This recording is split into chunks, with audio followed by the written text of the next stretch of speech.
نحمده ونصلي على رسوله الكريم اما بعد فاعوذ بالله السميع العليم من الشيطان الرجيم بسم الله الرحمن الرحيم رب اشرح لي صدري ويسر لي امري واحلل عقدة من لساني يفقهوا قولي رب يسر ولا تعسر وتمم بالخير۔ آج ہم سورہ صف شروع کریں گے اور الحمدللہ سورہ صف کو کمپلیٹ بھی کر لیں گے۔ اس کی صرف 14 آیات ہیں۔ صف کا میننگ جیسا کہ اردو ہی کا یہ لفظ ہے، صف کہتے ہیں کس کو؟ قطار کو۔ جیسے نمازوں میں ہم صفیں بناتے ہیں مساجد میں، نبی صلی اللہ علیہ وسلم کی حدیث سے پتہ چلتا ہے کہ نماز کے دوران صفیں سیدھی رکھا کرو، پاؤں سے پاؤں ملانا، کندھے سے کندھا ملانا۔ آپ نے فرمایا کہ جب تمہاری صفیں ٹیڑھی ہو جائیں گی تو تمہارے دلوں میں بھی ٹیڑھ پیدا ہو جائے۔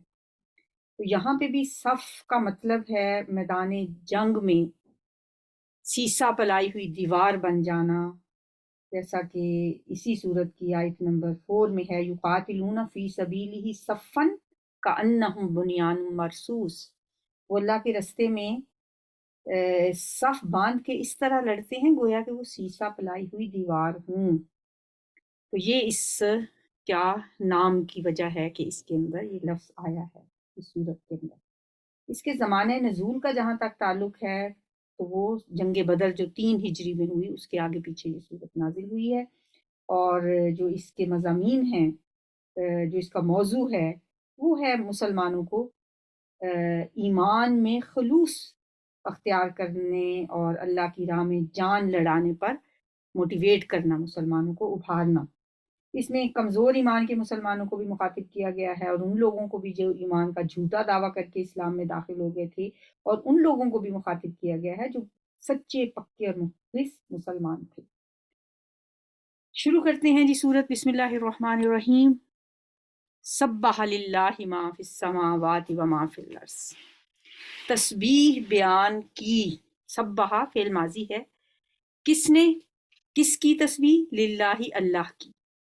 کس نے تسبیح بیان کی؟ ما جو کچھ بھی ہے، فی السماواتی آسمانوں میں ہے، وما فی الارض اور جو کچھ زمین میں ہے۔ یہ مضمون ہم بارہا پڑھ چکے ہیں کہ زمین و آسمان کی ہر چیز، کائنات کی ہر چیز اللہ تعالیٰ کی تسبیح بیان کرتی ہے۔ اب ایک جگہ پہ ہم نے یہ بھی پڑھا کہ اللہ تعالیٰ فرماتے ہیں کہ تم ان کی تسبیح کو سمجھ نہیں سکتے۔ ہمیں نہیں پتا پرندے کس زبان میں اللہ کی تسبیح بیان کرتے ہیں، درخت، پودے، ہوائیں، سمندر، نباتات، جمادات۔ جب اللہ نے کہہ دیا کہ سبح للہ ما فی السماوات و ما فی الارض، ہر چیز اللہ کی تسبیح بیان کر رہی ہے، تو ہمارا ایمان ہے اس بات پہ، اور ہمیں بھی ان سب کا ہم نوا ہو جانا چاہیے، اور ہر وقت ہمیں چلتے پھرتے اٹھتے بیٹھتے اللہ کی تسبیح بیان کرتے رہنا چاہیے، کیونکہ تسبیح سے انسان کی ساری مشکلیں حل ہو جاتی ہیں۔ حضرت یونس علیہ السلام کے بارے میں آتا ہے نا کہ اگر وہ اللہ کی تسبیح نہ کرتے، ساری زندگی پھر قیامت تک مچھلی کے پیٹ میں ہی رہتے۔ یہ تسبیح ہی تھی جس کی وجہ سے اللہ تعالیٰ نے ان کی توبہ قبول فرما لی۔ وَهُوَ العزیز الحکیم، اور وہ بہت غالب اور نہایت حکمت والا ہے۔ یا ایھا الذین آمنو، اے وہ لوگو، آمنو جو ایمان لائے ہو، لیما، لیما کا مطلب ہوتا ہے کیوں، لیما تقولون، کیوں تم کہتے ہو، تامن تم قول سے کہنا، قال یقول قول کہنا، تقولون تم کہتے ہو، لیما تقولون کیوں تم کہتے ہو، ما وہ چیز، لا جو نہیں، تفعلون تم کرتے، جو تم کرتے نہیں ہو، پھر ایسی بات تم منہ سے کیوں نکالتے ہو۔ ایک تو یہ حکم عام ہے کہ ہر شخص کے لیے ہی ایک سچے مسلمان کے قول اور عمل میں مطابقت ہونی چاہیے، جو کچھ وہ کہے اسے کر کے دکھائے، اور اگر جو کام وہ نہیں کر سکتا، جس کی اس کی نیت ہی نہ ہو یا اس میں وہ کرنے کی ہمت نہ ہو، تو پھر زبان سے بھی ایسی بات نہیں نکالنی چاہیے۔ کہنا کچھ اور کرنا کچھ اور، یہ انسان کی بدترین صفات میں سے ہے جو اللہ کو بہت ناپسند ہے۔ اس لیے فرمایا کہ لما تقولون ما لا تفعلون، تم ایسی بات کیوں کہتے ہو جو کرتے نہیں۔ یہ ہر شخص کے لیے یہ اللہ تعالیٰ کا حکم ہے کہ ہمیں ہمارے قول و فعل میں تضاد نہیں ہونا چاہیے۔ ایک اس آیت کا ایک خاص مدعا بھی ہے، وہ یہ ہے کہ جب یہ آیات نازل ہوئیں اس سے پہلے کیا ہوا ایسا، کیا ایسی بات کی کسی نے کہ لوگوں کو اللہ تعالیٰ کو ملامت کرنا پڑی، لوگوں کو تنبیہ کرنا پڑی؟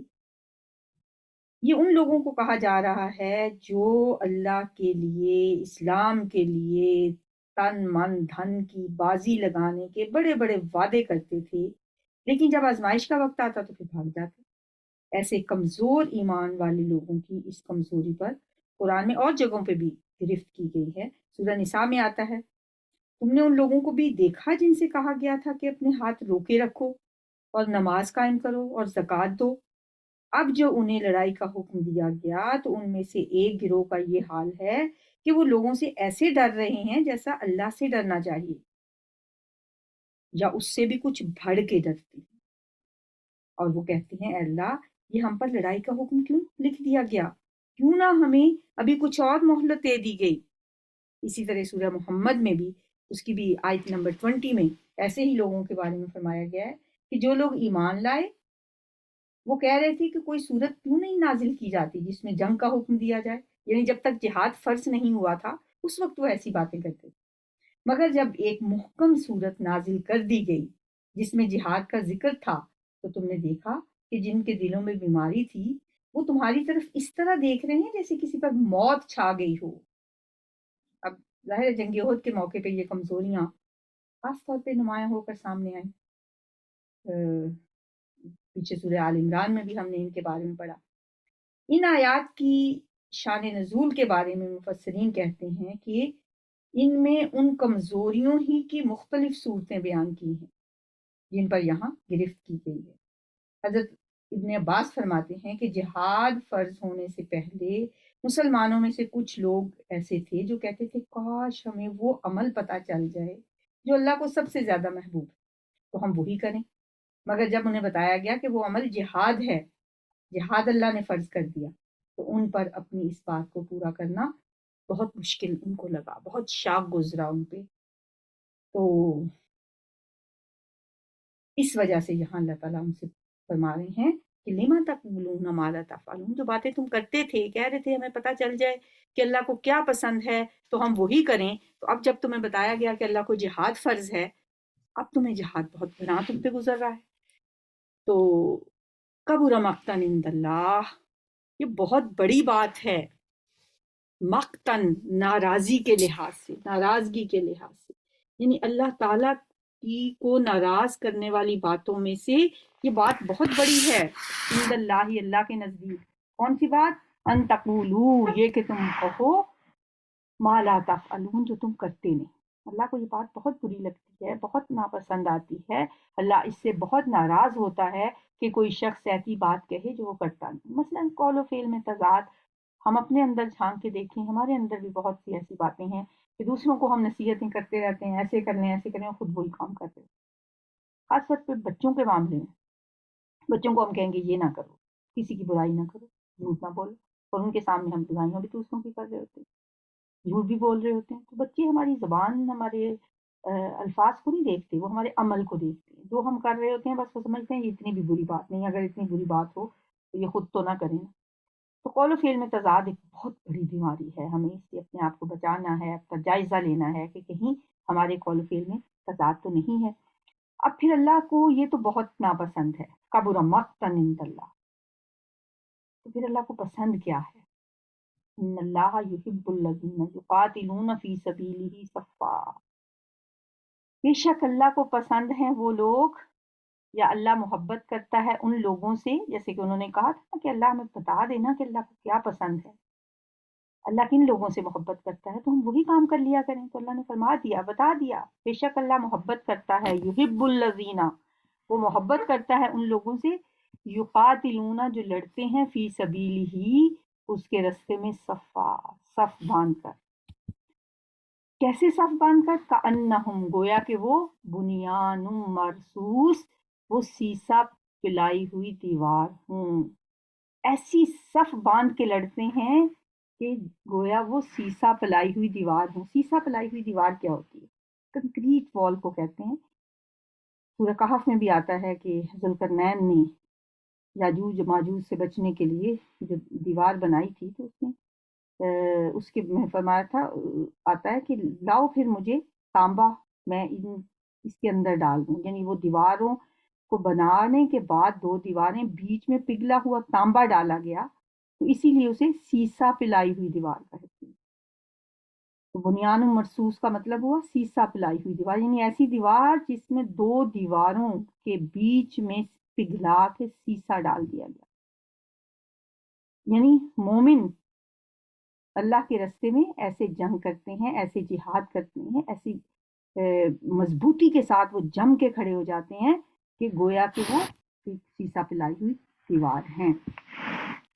وَإِذْ قَالَ مُوسَىٰ لِقَوْمِهِ، اور جب کہا موسیٰ علیہ السلام نے اپنی قوم سے، یا قوم، یا میری قوم، لِمَ تُؤْذُونَنِی، کیوں تم مجھے ایذا دیتی ہے۔ لیما کا لفظ پیچھے ہم نے پڑھا نا پچھلی آیت میں، لِمَ تَقُولُونَ مَا لَا تَفْعَلُونَ، یہاں بھی فرمایا لِمَ تُؤْذُونَنِی۔ اب دیکھیں کہ عربی کے الفاظ اردو کے الفاظ سے ملتے جلتے ہیں۔ ایذا دینا، ستانا، ستانے کو کہتے ہیں، تکلیف پہنچانے کو کہتے ہیں۔ تُؤْذُونَنِی، کیوں تم مجھے، لا کا مطلب ہے مجھے ایذا دیتے، اے میری قوم کے لوگوں تم مجھے کیوں ایذا دیتے ہو، کیوں مجھے ستاتے ہو۔ وقد تعلمون، حالانکہ تم جانتے ہو، کیا جانتے ہو، انی، کہ بے شک میں رسول اللہ، اللہ کا رسول ہوں، الیکم، تمہاری طرف۔ تمہیں پتہ بھی ہے، تمہیں بخوبی علم ہے کہ میں تمہاری طرف اللہ کا رسول ہوں، پھر بھی تم مجھے کیوں ستاتے ہو، یہ جانتے ہوئے بھی کہ میں اللہ کا رسول ہوں۔ بنی اسرائیل ایک تو انہیں اپنی زبان سے ایذا پہنچاتے تھے، جیسے کہ انہوں نے کہا تھا نا، جب جہاد کا حکم انہیں دیا گیا، انہوں نے کہا اے موسیٰ جا تو اور تیرا رب دونوں لڑو، ہم تو یہاں بیٹھے ہیں۔ کتنی بڑی یہ بات تھی، کتنی اذیت پہنچانے والی بات تھی کہ ایک پیغمبر سے یہ کہا جا رہا ہے کہ اگر اسے، ان لوگوں کو اللہ کے راستے میں لڑنے کے لیے کہا گیا تو بجائے اس کے کہ وہ ان کی پیروی کرتے، انہوں نے کہا جا موسیٰ تو اور تیرا رب دونوں لڑو، ہم تو یہاں بیٹھے ہوئے ہیں۔ تو موسیٰ علیہ السلام بہت دل گرفتہ اس بات سے ہوئے، اور اس بات کا اندازہ کہ ان کو کتنی تکلیف پہنچی ہوگی ان کی ان باتوں سے، اس کی ایک جھلک ہمیں اس آیت میں بھی نظر آتی ہے، جو سورہ مائدہ کی آیت نمبر 25 ہے۔ قال ربی انی لا املک الا نفسی، موسیٰ علیہ السلام نے فرمایا اے میرے رب، مجھے تو اختیار نہیں ہے سوائے اپنی جان کے، وَأَخِی، اور اپنے بھائی ہارون کی جان کے، فَافْرُقْ بَيْنَنَا وَبَيْنَ الْقَوْمِ الْفَاسِقِينَ، بس تو ہمارے درمیان اور ان نافرمان لوگوں کے درمیان تفریق کر دے۔ یہ دعا مانگی تھی انہوں نے، یا اللہ میں تو کچھ نہیں کر سکتا، میں بس اپنا اور اپنے بھائی کا کہہ سکتا ہوں کہ ہم تو حاضر ہیں، لیکن یہ لوگ جو ہیں ان کے بارے میں کوئی اختیار نہیں رکھتا۔ یہ تو تھی ان کی زبانی ایذا رسانی، زبانی طور پہ حضرت موسیٰ علیہ السلام کو اذیت دینا، اور وہ بعض اوقات ان کی جسمانی عیوب بھی گنواتے تھے، ان کی طرف کوئی جسمانی بیماری کہتے تھے کہ ان کے اندر ہے، حالانکہ ان کے اندر کوئی ایسی بیماری نہیں تھی، کچھ ایسی باتیں بھی ان کی طرف منسوخ کرتے تھے۔ تو یہ ساری باتوں کے لیے حضرت موسیٰ علیہ السلام کہہ رہے ہیں کہ میری قوم کو لوگو تم مجھے کیوں تکلیفیں دیتے ہو، کیوں ستاتے ہو، حالانکہ تم جانتے ہو میں تمہاری طرف اللہ کا رسول ہوں۔ تو اللہ فرماتے ہیں فلما زاغوا، پھر جب وہ ٹیڑے ہو گئے، زاغا ہوتا ہے ٹیڑے ہو جانا، وہ دعا بھی ہے نا، ربنا لا تزغ قلوبنا، اے ہمارے رب ہمارے دلوں کو ٹیڑھا نہ کر۔ تو یہاں فرمایا فلما زاغوا، پھر جب وہ لوگ ٹیڑے ہی رہے، ازاغ اللہ قلوبہم، تو ٹیڑھا کر دیا اللہ نے ان کے دلوں کو، اللہ نے ان کے دلوں کو بھی ٹیڑھا کر دیا۔ جب انہوں نے ٹیڑھ اختیار کی تو اللہ نے انہوں نے کیا ٹیڑھ اختیار کی، علم کے باوجود انہوں نے حق بات کو جھٹلایا، حق کے مقابلے میں باطل کو انہوں نے اپنایا، خیر کے مقابلے میں شر کو اختیار کیا، اور ایمان کے مقابلے میں کفر کو اختیار کیا۔ تو اللہ نے سزا کے طور پہ ان کے دلوں کو مستقل طور پر ہدایت سے پھیر دیا، جیسا کہ سورہ بقرہ میں بھی ہم نے پڑھا ختم اللہ علی قلوبہم، اللہ نے ان کے دلوں پہ مہر لگا دی. یہی اللہ کی سنت ہے. جب کوئی شخص اڑ جائے نا کفر پہ تو پھر اللہ ان کے دلوں پہ مہر لگا دیتا ہے. پھر کفر اور ظلم اور نافرمانی اور فسق و فجور ان کی عادت بن جاتی ہے. پھر کوئی نہیں اسے بدل سکتا. اس لیے آگے فرمایا کہ اللہ تعالیٰ واللہ لا یہدی القوم الفاسقین، بے شک اللہ تعالیٰ فاسق لوگوں کو ہدایت نہیں دیا کرتا. وَإِذْ قَالَ عِیسیٰ ابْنُ مَرْیَمَ، اور جب کہا عیسیٰ ابن مریم نے، یا بنی اسرائیل، اے بنی اسرائیل، انی رسول اللہ، بے شک میں رسول ہوں اللہ کا، الیکم تمہاری طرف، مصدقاً میں تصدیق کرنے والا ہوں، لما اس کی جو بین یدیہ جو میرے سامنے ہے، یعنی مجھ سے پہلے آ چکی ہے، من التوراتی تورات میں سے، ومبشرم برسول، اور میں خوشخبری دینے والا ہوں ایک رسول کی، یاتی جو آئے گا، من بعدی میرے بعد، اسمہ احمد، اس کا نام احمد ہوگا، صلی اللہ علیہ وآلہ وسلم. یہ ہے نبی صلی اللہ علیہ وآلہ وسلم کا ایک اور نام. فلما جاءہم بالبینات، پھر جب وہ آیا ان کے پاس، یعنی جس کی بشارت دی تھی ان کو، بالبینات واضح نشانیوں کے ساتھ، قالو انہوں نے کہا، ھذا یہ سحر مبین، یہ جادو ہے بڑا واضح، یہ تو کھلم کھلا جادو ہے. جب وہ ان کے پاس آیا تو انہوں نے آگے سے یہ کہا. یہاں حضرت عیسیٰ علیہ السلام کا واقعہ کیوں بیان کیا گیا ہے؟ اس لیے کہ بنی اسرائیل نے جس طرح حضرت موسیٰ علیہ السلام کی نافرمانی کی، اسی طرح انہوں نے حضرت عیسیٰ علیہ السلام کا بھی انکار کیا. اور اس میں نبی صلی اللہ علیہ وسلم کو بھی تسلی دی جا رہی ہے کہ یہ یہود آپ ہی کے ساتھ اس طرح نہیں کر رہے، ان کی تو ساری تاریخ انبیاء کی تکذیب سے بھری پڑی ہے. تورات کی یہاں پہ تصدیق کا مطلب جو حضرت عیسیٰ علیہ السلام کہہ رہے ہیں، اس کا مطلب یہ ہے کہ میں جو دعوت لے کے آیا ہوں وہ وہی ہے جو تورات کی بھی دعوت ہے. تو اس کا مطلب یہ ہوا کہ جو پیغمبر مجھ سے پہلے تورات لے کر آئے اور اب میں انجیل لے کر آیا ہوں، ہم دونوں کا اصل ماخذ ایک ہی ہے. جس طرح تم حضرت موسیٰ کو مانتے تھے، حضرت دوسرے انبیاء کو مانتے تھے، اسی طرح مجھ پہ بھی ایمان لے آؤ. اس لیے کہ میں تورات کی تصدیق کر رہا ہوں، میں اس کو جھٹلا نہیں رہا. لیکن ان لوگوں نے ایمان لانے کی بجائے حضرت عیسیٰ علیہ السلام نے تو اپنے بعد میں آنے والے پیغمبر حضرت حضرت محمد صلی اللہ علیہ وسلم کی خوشخبری بھی دی، اور یہ بھی کہا کہ میں تورات کی بھی تصدیق کرتا ہوں، میں اس کی بھی تکذیب نہیں کرتا، اور ساتھ ہی یہ بھی خوشخبری دی کہ میرے بعد ایک رسول آئے گا جس کا نام ہوگا احمد. اب یہ جو علامہ اقبال کا ایک شعر ہے نا، نوید خلیل اور نہیں، دعائے خلیل اور نوید مسیحا، کہ وہ حضرت ابراہیم علیہ السلام کی دعا ہے، اور نوید مسیحا حضرت مسیح علیہ السلام کی بشارت ہیں، نوید ہیں. یعنی حضرت عیسیٰ علیہ السلام نے آپ کی بشارت سنائی، اور حضرت ابراہیم علیہ السلام نے آپ کے لیے دعا کی. وہ جو دعا کی تھی، ربنا وابعث فیہم رسولا منہم، اے اللہ ان میں ایک رسول بھیج. تو یہ یہاں پہ وہ والی بات کا تذکرہ ہے کہ حضرت عیسیٰ علیہ السلام نے یہ اپنی قوم سے کہا تھا کہ میں خوشخبری سناتا ہوں تمہیں، مبشرم برسول، ایک رسول کی، یاتی من بعدی جو میرے بعد آئے گا، اسمہ احمد، اس کا نام احمد ہوگا. اور آپ کو پتہ ہے کہ بنی اسرائیل یہود و نصارہ انتظار کیا کرتے تھے آپ کا، کیونکہ ان کی کتابوں میں آپ کا نام تک لکھا ہوا تھا احمد. احمد کا ایک مطلب تو یہ ہوتا ہے کہ اللہ کی سب سے زیادہ حمد کرنے والا، اور دوسرا اس کا مطلب یہ ہوتا ہے کہ جس کی سب سے زیادہ حمد کی جائے، تعریف کی جائے. تو دونوں معنوں کے لحاظ سے یہ آپ اس میں بھی مسمہ تھے، یعنی کہ آپ اللہ کی سب سے زیادہ تعریف کرنے والے بھی تھے، اور آپ کی اتنی تعریف کی گئی کہ آج تک آپ کے نام پہ آپ دیکھیں کہ کوئی نام مکمل نہیں ہوتا جس کے ساتھ محمد یا احمد نہ لگے. اور احمد نام اس سے پہلے عرب کے پورے لٹریچر میں کہیں نہیں ملتا. نبی صلی اللہ علیہ وسلم ہی کا نام احمد ہے، اور اس کے بعد شاید ہی کوئی مسلمان ایسا ہو جس کے نام کے ساتھ احمد یا محمد نہ لگتا ہو. بڑی مطلب یہ سعادت کی بات سمجھی جاتی ہے کہ اپنے بچوں کے نام کے ساتھ احمد یا محمد لگایا جائے۔ فلما جاءہم بالبینات، پھر جب وہ آیا ان کے پاس روشن نشانیوں کے ساتھ، واضح دلائل کے ساتھ۔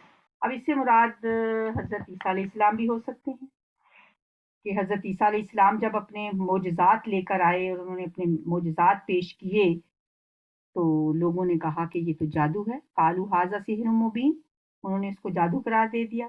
اور اس سے مراد نبی صلی اللہ علیہ وسلم بھی ہو سکتے ہیں کہ اہل مکہ نے کہا کہ یہ تو جادو ہیں، آپ صلی اللہ علیہ وسلم کو بھی جادوگر کہا کرتے تھے، وہ دونوں معنی اس سے مراد ہو سکتے ہیں۔ ومن اظلم ممن افترا علی اللہ کاذبا، اور کون بہت بڑا ظالم ہو سکتا ہے، یا ظلم کا لفظ ہوتا ہے نا بڑا، سب سے سپرلیٹو ڈگری ہے یہ، جیسے اکبر ہوتا ہے سب سے بڑا، اس لیے ازلم، سب سے بڑا ظالم کون ہو سکتا ہے، ممن اس شخص سے، افطرا جو گھڑ لے، جو باندھ لے، اللہ الکاذبہ جو اللہ پر جھوٹ باندھے، وہو یدعا حالانکہ وہ یدعا بلایا جا رہا ہے الی الاسلام اسلام کی طرف۔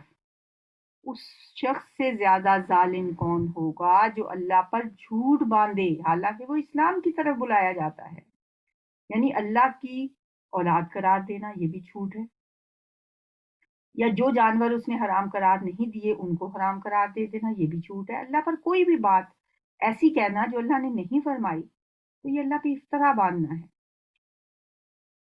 وہوا یدعا الی الاسلام، حالانکہ اس کو اسلام کی طرف بلایا جا رہا ہے، اس کو اسلام کی طرف دعوت دی جا رہی ہے جو تمام دینوں میں اعلیٰ دین ہے۔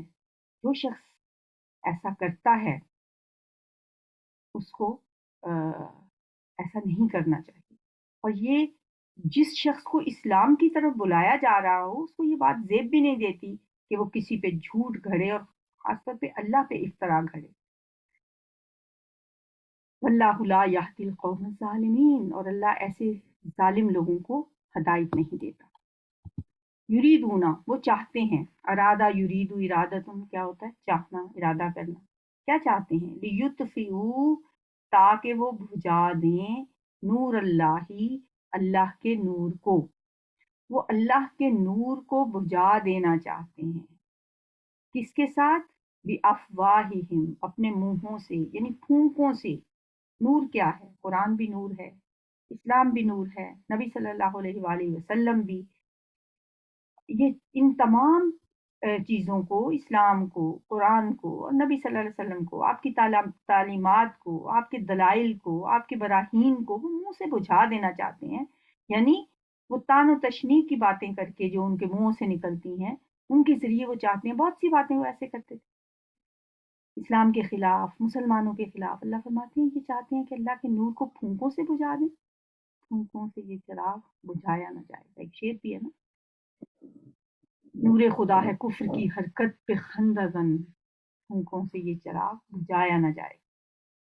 یریدون لیطفئوا نور اللہ وہ چاہتے ہیں کہ بجھا دیں اللہ کے نور کو، بافواہہم اپنے منہوں سے، واللہ متم نورہ اور اللہ تعالیٰ پورا کرنے والا ہے، متم تمام کرنا، پورا کرنا، مکمل کرنے والا ہے، نور ہی اپنے نور کو، ولو کرہ الکافرون اگر اور اگرچہ ناپسند کریں کافر، کافروں کو یہ بات کتنی ہی ناپسند ہو، وہ کتنا ہی برا مانے، اللہ تعالیٰ اپنے دین کو، اسلام کو، اسلام کے اس نور کو مکمل کر کے رہے گا۔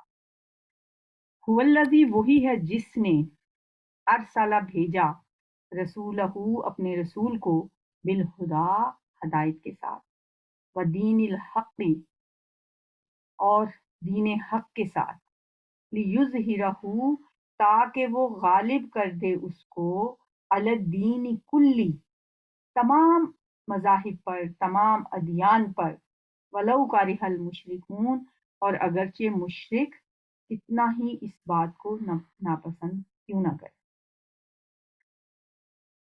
دیکھیں یہ بات کس وقت کہی جا رہی ہے، غزوہ احد کے بعد کی سچویشن ذرا ذہن میں رکھیں کہ جب غزوہ احد پیش آیا اس وقت مسلمانوں کی کیا حالت تھی۔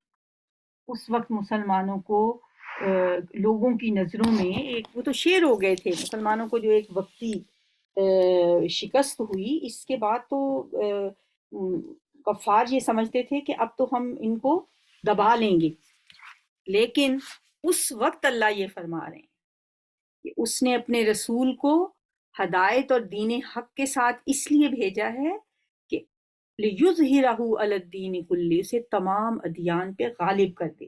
اب یہاں پہ تو نہیں کسی کو پتا تھا کہ کچھ ہی عرصے کے بعد خلفائے راشدین کے دور میں ہی ایران اور روم کی بڑی بڑی سلطنتوں پہ مسلمانوں کا قبضہ ہو جائے گا اور اسلام ایک سپر پاور بن کے ابھرے گا، لیکن یہ ایک پہلے سے اللہ تعالیٰ مسلمانوں کو خوشخبری سنا رہے ہیں، یہ ایک پریڈکشن ہو رہی ہے، یہ ایک فیوچر کی بات بتائی جا رہی ہے کہ بے شک اس وقت مسلمانوں کی حالات، مدینہ کی ایک چھوٹی سی بستی میں رہنے والے مسلمان، تھوڑے سے مسلمان جن کو لگتا تھا کہ کفار دبا لیں گے، ان کے بارے میں اللہ فرما رہے ہیں کہ اللہ نے تو اپنے رسول کو ہدایت دے کے اور دین حق دے کے اس لیے بھیجا ہے کہ اسے تمام ادیان پہ غالب کر دے، اور اللہ تعالیٰ کی یہاں پہ بتائی ہوئی یہ بات حرف بحرف سچی ثابت ہوئی۔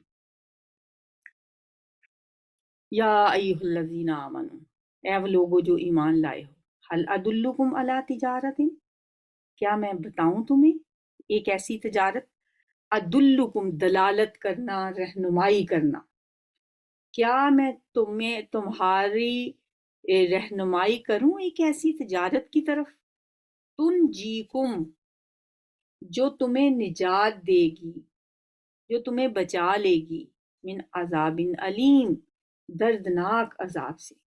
اے مومنوں، کیا میں تمہیں ایک ایسی تجارت بتاؤں جو تمہیں دردناک عذاب سے بچا لے گی؟ یہاں ایمان کو، جہاد کو، عمل صالح کو تجارت کہا گیا ہے، اس لیے کہ اس میں بھی نفع ہی نفع ہے۔